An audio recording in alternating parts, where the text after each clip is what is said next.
సార్వత్రిక ఎన్నికల ముంగిట తెలంగాణ బీజేపీలో మునుపెన్నడూ ఎరుగని గందరగోళ పరిస్థితులు నెలకొంటున్నాయి. పార్టీ నాయకుల తీరు ఎవరికి వారే యమునా తీరే అన్నట్లుగా తయారైంది.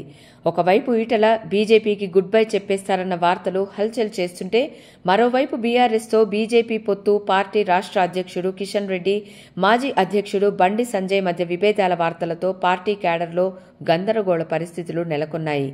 తాజాగా నిజామాబాద్ ఎంపీ ధర్మపురి అరవింద్కు వ్యతిరేకంగా కొందరు పార్టీ నేతలు కరపత్రాలు ముద్రించారు. గత కొంతకాలంగా జగిత్యాల జిల్లాలో బీజేపీ సీనియర్లు విమర్శలు, వ్యాఖ్యలు చేస్తున్న సంగతి తెలిసిందే. ఇప్పుడు ఏకంగా కరపత్రాలు ముద్రించి సంచలనానికి తెరలేపారు. వచ్చే పార్లమెంట్ ఎన్నికలలో ధర్మపురి అరవింద్కు పార్టీ టికెట్ ఇవ్వవద్దని అధిష్టానాన్ని కోరుతూ ముద్రితమైన ఆ పాంప్లెట్లు సోమవారం దినపత్రికలతో పాటు పంపిణీ అయ్యాయి.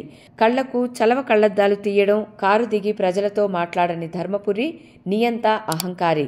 అటువంటి వ్యక్తి నిజామాబాద్ ఎంపీగా వద్దు అంటూ ఆ కరపత్రాల్లో పేర్కొన్నారు. Krishnamachari, P Gangadhar, K Srinivas, B Ramesh పేర్లతో ముద్రితమైన ఈ కరపత్రాలు ఇప్పుడు నిజామాబాద్ నియోజకవర్గంలోనే కాకుండా రాష్ట్ర వ్యాప్తంగా హాట్ టాపిక్గా మారాయి.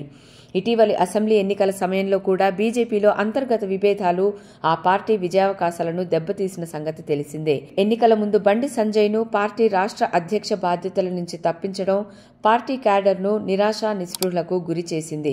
కిషన్ రెడ్డి పార్టీ రాష్ట్ర అధ్యక్ష బాధ్యతలు చేపట్టిన సందర్భంగా జరిగిన సమావేశం బండి సంజయ్ సన్మాన సభ మాదిరిగా జరగడమే పార్టీలోని అంతర్గత విభేదాలను బయటపెట్టింది. అప్పటి వరకు రాష్ట్రంలో అధికారమే తరువాయి అన్నట్లుగా ఉన్న బీజేపీ పరిస్థితి అక్కడి నుంచి వేగంగా దిగజారిపోయింది. చివరికి అసెంబ్లీ ఎన్నికలలో సింగిల్ డిజిట్కు పరిమితమైంది.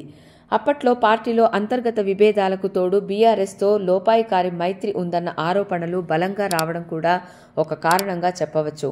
ఇప్పుడు లోక్సభ ఎన్నికల ముంగిట కూడా అదే పరిస్థితి పునరావృతమవుతుంది.